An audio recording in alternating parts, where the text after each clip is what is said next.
Ever feel like investing is a giant buffet, but no one handed you a plate? Index funds, ETFs, mutual funds, hedge funds, they all sound like the same thing, just with fancier names. But give me 10 minutes and I'll break it down in plain English so you'll know exactly what each one is and which one fits you best. In this video, we're breaking down the 4 most important types of investment funds in a way that actually makes sense. You'll learn how they work, who manages them, the risks, the fees, and most importantly, which one's right for you. Now, let's start with: what are funds? Imagine planning a cross-country road trip. Now, you could rent your own car, book your own hotels, map out the entire route, and pay for everything yourself. Or you and a group of friends could rent a big van, split the costs, and let someone else handle the driving, the hotels, and the playlist. That's what a fund does. Instead of you managing every investment on your own, picking stocks, buying bonds, researching real estate, you pool your money with others. Then a fund manager takes the wheel. They decide where to go, what to buy, when to sell, and you all share the ride and the results. Less stress, more diversification, and a smoother journey. Now that you've got your seat on the investing bus, what's the best place to start your journey? First stop, index funds, the simplest, safest route for investors. This is the fund everyone on social media seems to be talking about, and the one Warren Buffett himself recommends for most people. So, what is an index fund? Think of it like a Spotify playlist, but instead of songs, it's made up of companies. And instead of you curating the list, someone else, like S&P or NASDAQ, has already created it. You're just pressing play. Take the S&P 500 for example. It's a list of 500 of the largest, most influential companies in the US. Names like Apple, Microsoft, Nvidia, and Johnson & Johnson. An S&P 500 index fund doesn't try to guess which company will perform best. It simply copies the list. If the index goes up, your fund goes up. If it goes down, you go down with it. There's no manager making daily decisions, it's all automated. That's why it's called passively managed. Now, index funds come in many flavors. Want broad exposure to the entire US market? Check out VTSAX, Vanguard Total Market, or FZROX, Fidelity Zero Total Market. Prefer just the giants? You've got SWPPX or VFIAX, both tracking the S&P 500. Into tech-heavy growth? Look at FNCMX, which follows the NASDAQ. Want international exposure? Try VTMGX for developed markets or FPADX for emerging ones like Brazil, India, and China. Even sectors like real estate or utilities have their own index funds. So why do beginners love index funds? First, the fees are incredibly low. Since there's no active management, you're not paying expensive fund managers. Most index funds charge just 0.02% to 0.20%. That's like 20 cents per $1,000. Second, they're diversified. One index fund can give you exposure to hundreds, even thousands of companies. If one stock crashes, you're cushioned by all the others. Third, they're simple. No picking stocks, no timing the market, you just invest, sit back, and let the index do its thing. Now, index funds aren't perfect. You won't beat the market because you are the market. When the index dips, so will your fund, and you can't control which companies are included or how much weight they have. But for most investors, that's a fair trade. It's low cost, low stress, and time-tested. In fact, studies show that around 90% of active funds underperform the index over time. And that's why Warren Buffett, a billionaire stock picker, still tells everyday investors to start here. There is one quick note on buying index funds. Unlike stocks or ETFs, you can't buy an index fund at any time during the day. They're only priced once, after the market closes, based on the total value of the fund's assets. That's called the net assets value, or NAV. So, if you place an order at 11 a.m., it won't go through right then. It'll be processed after 4 p.m. at that day's closing price. It's not real time, but for long-term investors, that's usually just fine. Just don't be surprised when the trade doesn't execute immediately. Index funds are like riding the bus, low cost and automatic, but not exactly flexible. What if you want your own car? Enter ETFs. ETFs, exchange-traded funds, or ETFs, are like the best of both worlds. They give you the diversification of index and mutual funds, with the real-time flexibility of stocks. At their core, ETFs are just baskets of assets, just like index funds. But here's the twist. Instead of being priced once per day, ETFs trade throughout the day, just like a stock. You can see the price in real time, buy or sell whenever the market's open, and move fast if needed. Most ETFs are passively managed, tracking well-known indexes like VU for the S&P 500 or QQQ for the NASDAQ 100. But ETFs go way beyond that. You've got sector ETFs for things like utilities, XLU, real estate, SCHH, energy, FENY, or healthcare, VHT. Regional ETFs focus on areas like Europe, SCHF, or emerging markets, VWO.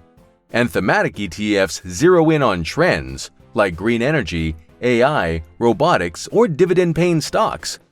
So whether you want broad exposure or hyper-focused plays, ETFs let you build your portfolio your way. Why do so many beginners love them? Simple. Low fees.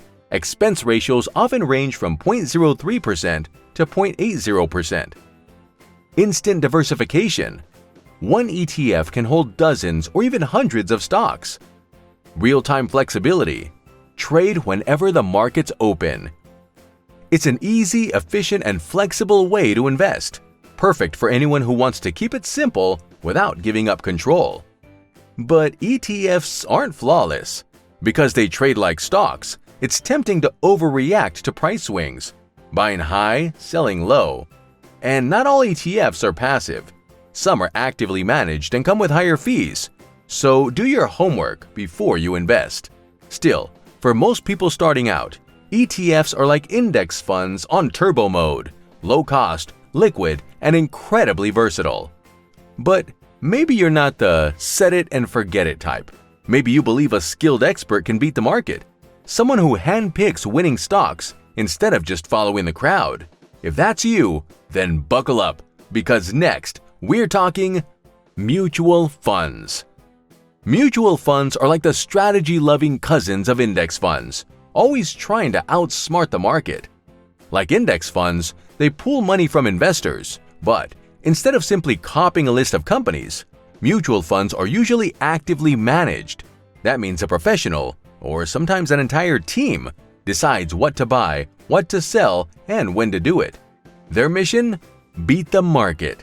This approach appeals to people who want their money in the hands of experts and want their investments tailored to a specific goal.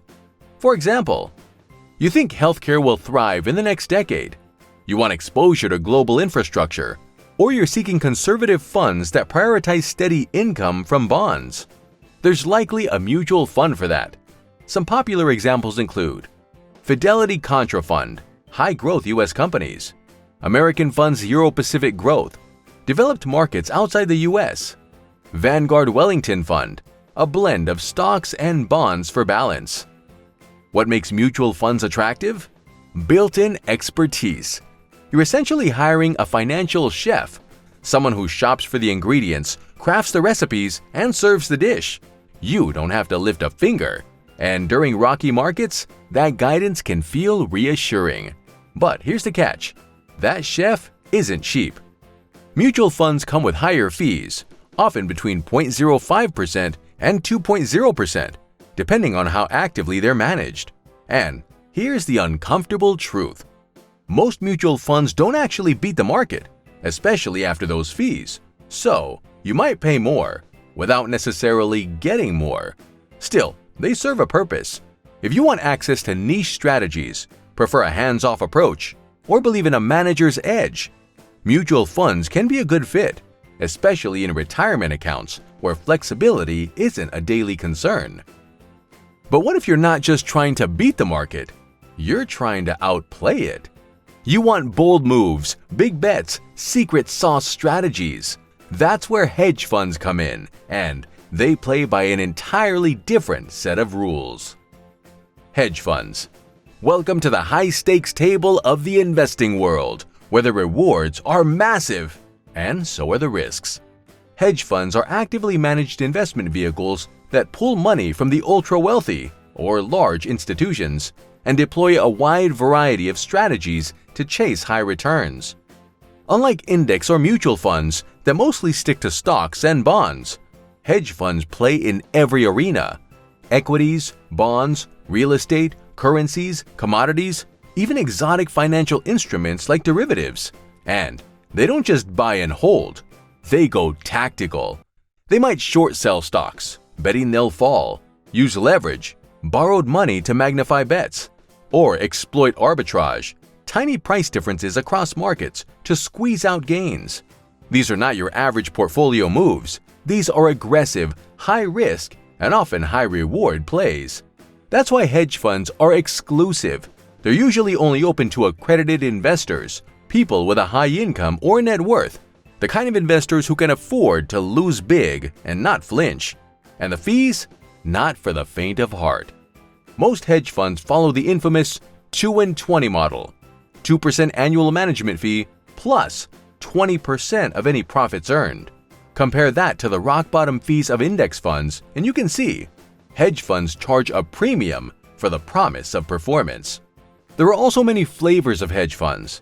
Long-short equity funds profit from both rising and falling stocks. Global macro funds make bets based on big-picture economic trends. Event-driven funds trade around mergers, bankruptcies, and corporate shakeups. And behind some of the biggest names in finance, like Bridgewater Associates, Renaissance Technologies, and Citadel, are hedge funds pulling the strings. So, are hedge funds powerful? Absolutely. But they come with big risks, big fees, and big responsibility. For most investors, they're off the table. But for those playing at the highest level, hedge funds are where the game gets serious. You've just learned more about investing than most people ever will. Now it's time to answer the big question: which one's right for you? Let's wrap up with a quick guide to help you decide. So, which fund should you choose? If you're just getting started and want long-term growth without the stress of picking individual stocks, index funds and ETFs are your best bet.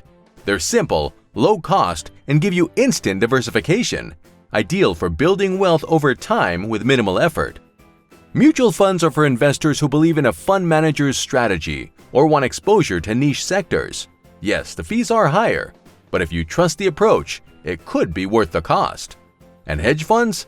That's the high roller table, built for the wealthy, using complex strategies to chase big returns with big risks. They're powerful, but they're not designed for the average investor. In the end, the best fund depends on your goals, your risk tolerance, and how hands-on you want to be. Because when it comes to investing, there's no one-size-fits-all, just a strategy that fits you best. Want to see how to actually build a portfolio using these funds? Tap this video next. I'll walk you through it step by step.